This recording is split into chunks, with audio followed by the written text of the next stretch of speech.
Hello, everybody. Great to see that there's still a significant number of people here for this last presentation of the day. So thank you. I hope you find it interesting. We will actually be picking up on some of the points that were raised and some of the questions asked in the last presentation as well. So if people were here to see Gabrielle and Chloe, then hopefully they'll find this of a continued interest as well. So I'm Mandy Critchley, VP of Sales at mySupermarket, and the key areas that I'm going to focus on today are enabling you to think about how brands can optimize their presence on retailer websites and what the key areas are for success for that. So it's grocery, we're focusing around grocery, but many of the learnings can be used across the board as well. And there are 5 key steps to success for this. So the first one is about understanding the shopper journey. So how does the shopper shop grocery retail websites? The second is once you understand that, there are usually 3 main areas of focus. The first is favourites. So how can brands harness the power of favourites? The second is around the customer decision hierarchy. So this is the shopper that uses the shelf to browse. How can brands understand more about how that works and how they optimize their sales and conversion rates? Then the third area is around of search. So how can brands make sure that they're making the most of search, that they understand how search works for their particular brand, and they're getting the best results from it possible? And then the final area we're going to look at is best-in-class content, and that picks directly up from the previous discussion. Content is the way that brands represent themselves on what is, after all, not their own site. It's a range of retailer sites. What's happening out there at the moment, and what can brands do to make sure that they have the best representation across all devices? But firstly, before we look forward, let's look back. So grocery is actually 21 years, online grocery shopping is 21 years old. And here we can see, some of the people may be old enough in the room to remember this, but the first Tesco grocery website and what it looked like. Text and lines and clicks, and that's it. And that was in 1995.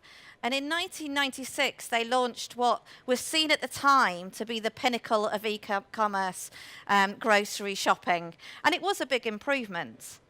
And Amazon at the time, this is what Amazon looked like. So you can see the general level playing field. But like any 21-year-old, e-commerce grocery has grown up. So what we see today is much more visual shelves and ranking. We see great photography and great occasion-based presentation of content. We see really appealing pictures of food. And moving forward, we're actually going to speak to Alexa and ask her to put things in our shopping basket for us. So all of this is creating really big challenges for brands, as we heard a little bit about earlier on, in terms of making sure that they get the best representation and they're staying ahead of what the consumer and customer is demanding. And it's important that they do so because the prize is big. So online grocery shopping is one of the only 3 areas in grocery that is in growth. And it grew from 7.7 billion in 2014 to nearly 17 billion in 2019 projected.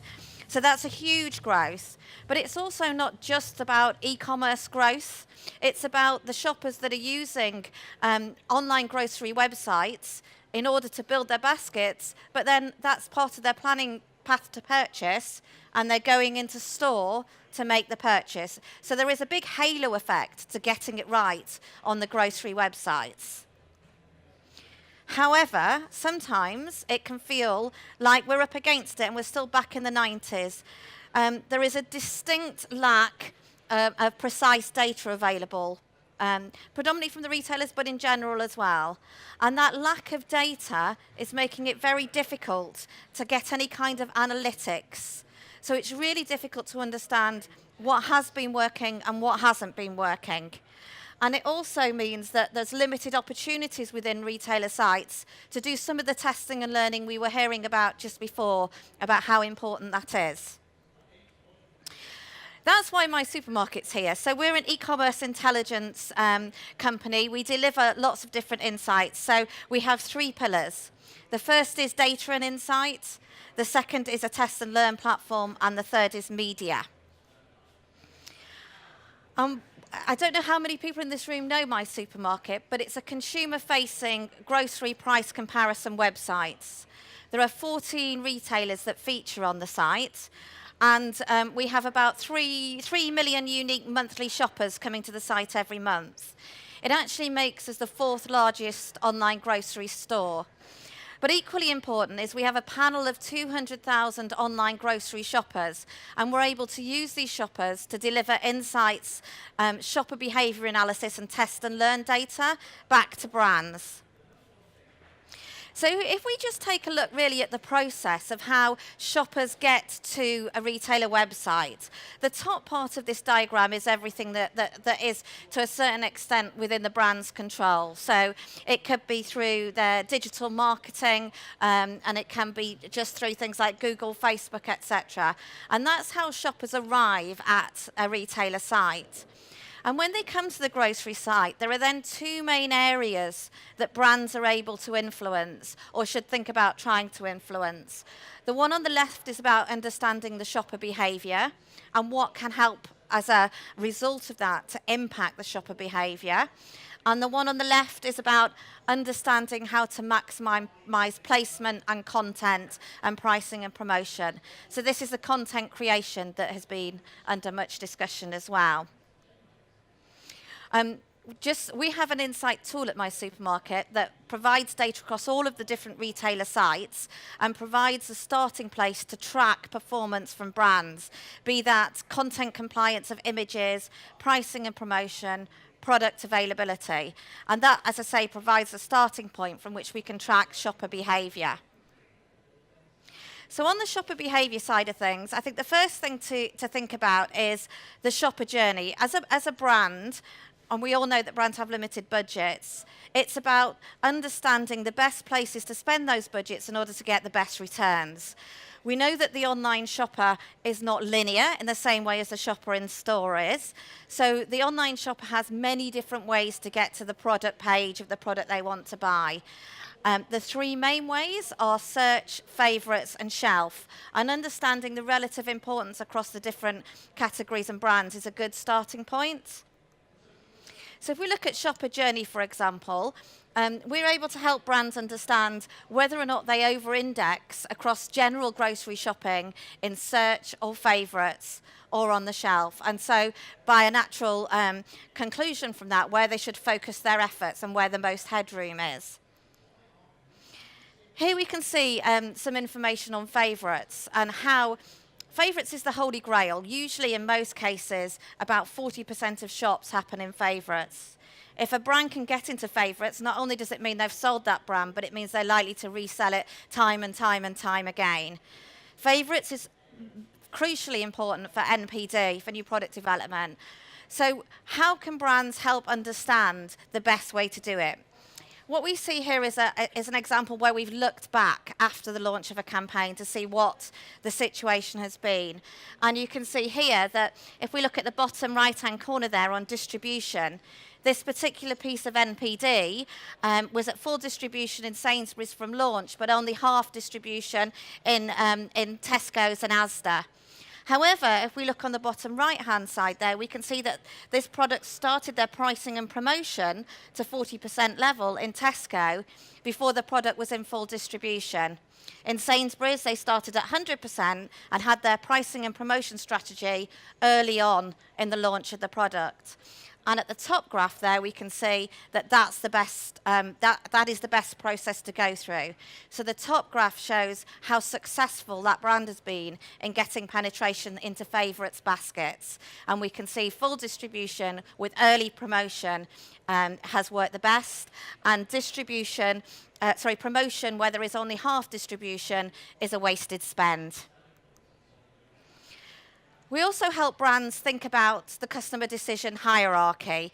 So here it's about Okay, so we know that for our category, brands are using the shelf, for example, as a key means. They're going through the natural taxonomy of the site. They're not bypassing it with search or favourites. But if that's the case, understanding their use of filters provides a great deal of information about the shopper's customer decision hierarchy that can be used across the board. So, for example, with follow-on milk and infant formula and nappies, and products that change and have point of market entry at different age range, we see the importance of the age filter kicking in. For other products, it could be fragrance that's the most important, for example. But understanding this for the brand gives you a really good picture of how you can then influence that shopper. I'm not going to go through this in detail, but just to say that for each of the 3 areas, there is a path that can be followed to make sure that brands are really optimizing their performance within the specific area that is the most important to them. Now we're going to move on to content testing. So we were hearing earlier from Gabrielle from Sainsbury's and Argos about hero images. So these are images that perform best on mobile. Lots of brands in the UK, lots of FMCG brands are looking to mobile hero first images to lead their image strategy across the whole of Europe. So understanding what performs best on the small screen is the future for them. Obviously because the majority of shops are now moving onto the mobile device. And she mentioned the Dove example. This is exactly of the same vein, where we can see here at the top on these top ones that the right-hand images are enhanced images. They don't contain necessarily all the information that's on the left-hand images.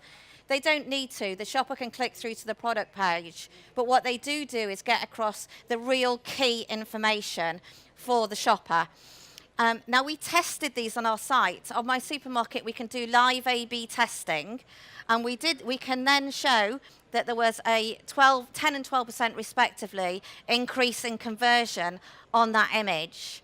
So brands don't have to make assumptions about what content is best. They can test the content on our site, but then they roll it out across all of the different retailers, and it is within their control to do that. Underneath, we see some more fun images.